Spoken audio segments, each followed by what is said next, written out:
What's going on, ladies and gentlemen? Welcome back to CFL Central. CFL content for the fans, by the fans. Welcome to our breakdown of the West semifinals between Calgary and the BC Lions, where the Lions end up being victorious in this one, going to play the Bombers next Sunday in the West final. This is a great game. Carter, I love this. I knew this was going to happen, though, just because Nathan Rourke was back. Like, I didn't even need to watch this game. I was like, oh, Rourke's back.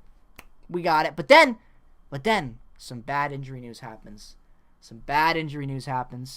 I don't have the jersey out because I had to bury it, ladies and gentlemen. It's in my backyard. Headstone's coming tomorrow. Yeah. Lucky Whitehead. I don't know if you guys noticed, Jake has actually moved since his last video. So I have. Oh yeah, I'm out of Siberia. No, I'm just joking. Or am I still in Siberia? Right, new room. You never know. He's in that little. I'm in my cage. Last video. This is just a green screen, guys. They got me in. I'm in a jail cell right now. with amazing internet. That's what. Yeah, we'll see. Look, I'm gonna confess, guys. The guards turned away right now. I actually said some bad things about Joe Biden, and the Democrats locked me up. That's why I have a great Wi-Fi in a jail. They gave me pronouns. They gave me gender studies books to read when I'm in here. It's been a good time, but like I said, amazing green screen with high-end quality. Can't see anything. Okay. Well, I was just gonna say that this. See, guys, this is why I missed about this. I struggle to make videos with you, Jay. I didn't miss talking football, even though I did. I just missed fucking with Carter and blowing his brain. He's like, okay, I got my great script. I've worked hard on this, and then what can I say to absolutely derail this conversation? Hey, because that's a cool script. Anyways, be a shame if something happened to it. Ooh. You probably haven't realized this, but this is the first playoff win for BC against Calgary in the semifinals.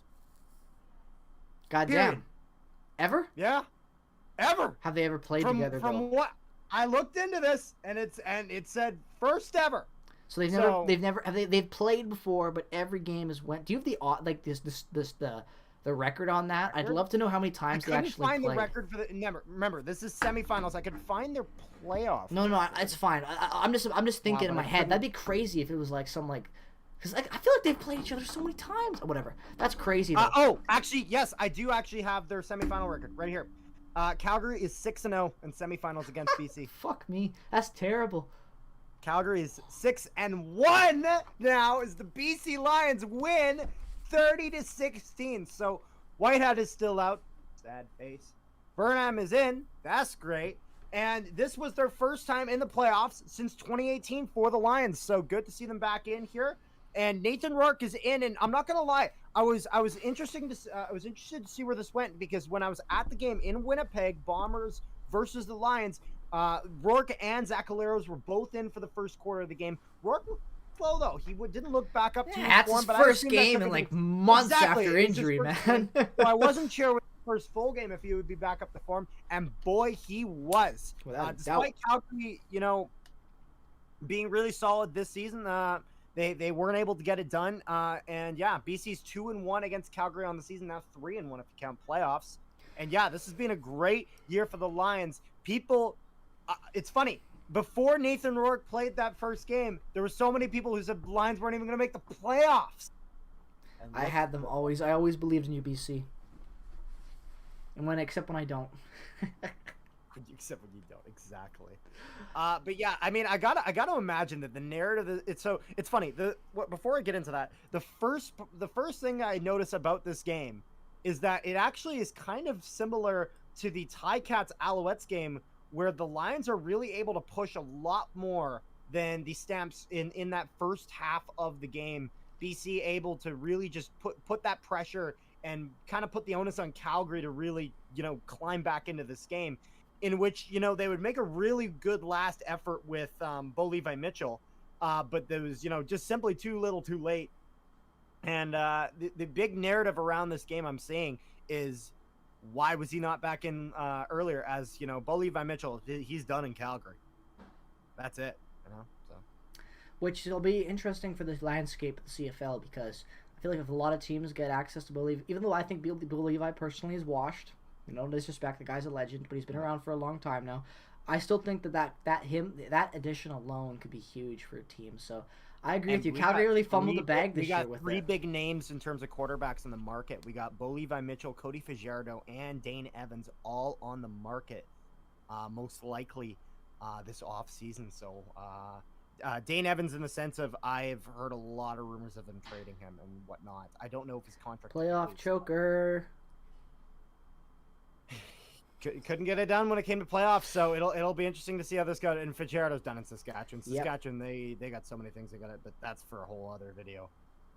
But yeah, I mean this was the Lions all season have really been pushing towards this, trying to get to the West Final to play against the Bombers and hopefully have their shot at the Grey Cup.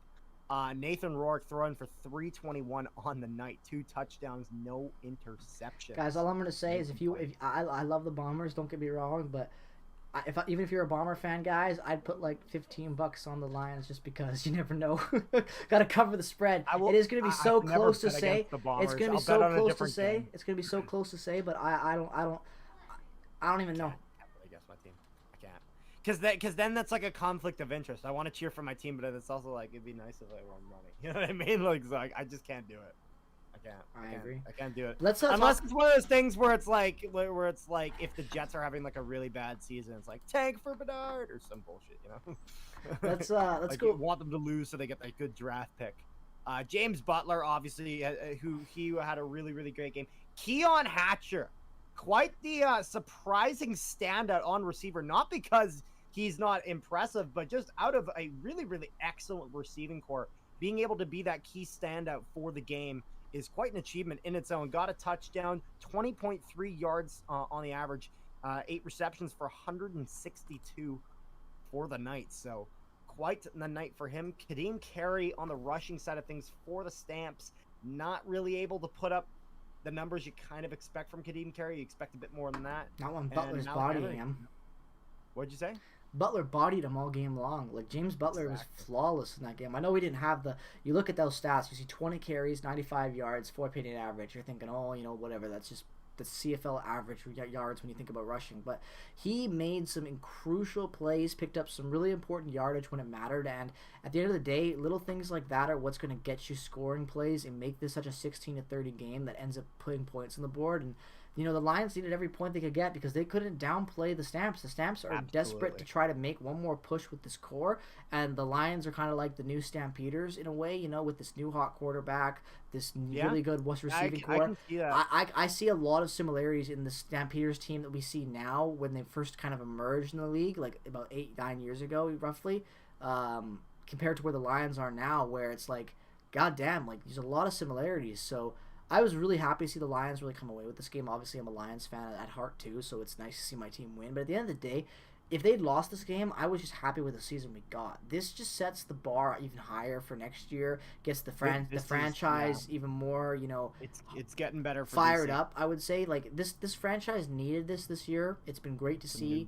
A lot of new life in the team, and I know people like to rip on in the CFL still for fan attendance and blah blah blah, but I've seen just a presence of like gear in the city alone just go up, and that is something I'd love to see because I would never see a Lions hat or jersey anywhere, and this year I've seen them everywhere, which is great. Yeah. I don't care if they're bandwagons. You need that. Their game the other day. That too wasn't sold out, but again, opening that and having that as an option is huge. Where you've only had one other game be open to the Upper Bowl this season, which was a sellout with God, I don't even remember the band that played. It was a huge was it 21 One Republic, I think it was. One Republic, that's what it was. But either way, that's a huge draw, right? And you open the Upper Bowl for that, and then you get an Upper Bowl open for just a semifinals game. Great. It's great. Not only that, you get this. They just announced as well that you get the Grey Cup in a couple years too. That's going to be huge if they can keep working around with this core. I don't know. This win just was really good for the franchise. Super excited to see what they're able to do for the Bombers. Stamps, you know, I've kind of seen this coming all year round. It's going to be a good West Final. It has. And for the Stamps, on their side of things. It's going to be cold, but it's going to be good. We got snow in Winnipeg, so. We got snow in BC. Well, we got snow now. That's what. No, we have snow now too. Oh, you do? Okay, snow on the weekend. Believe it or not. Oh, there you go. So. But yeah, snow's coming down in Winnipeg. We'll see how that West Final goes. You know, you'll get your preview from us coming later this week. I'm really excited for that. I'm excited for the game. Me too. Excited for the East. I'm excited to see who we're going to have in the Grey Cup this year. So, yeah, thank you guys so much for watching. Make sure you guys like, share, and subscribe if you haven't already. Subscribe to Jake's channel as well, Peg City Hockey, as well as mine over. You don't have to if you want to. Well, you don't have to, you know. You just want to see. We need a Siberian vlog. Anyways, so I like how we're setting up Siberia on this, and then I'm going to Winnipeg in like a week, so I can just call Winnipeg Siberia and even trip in more of that joke of a barren wasteland. Right? Already, I told you. Anyways, all right. Yeah. Have a great rest of your day, ladies and gentlemen. Thank you for watching. Go Lions, go! Go Bombers, go! It's going to be a hell of a West final on Sunday. Make sure to check it out if you're a fan of football, regardless of the team that you root for. And bye-bye.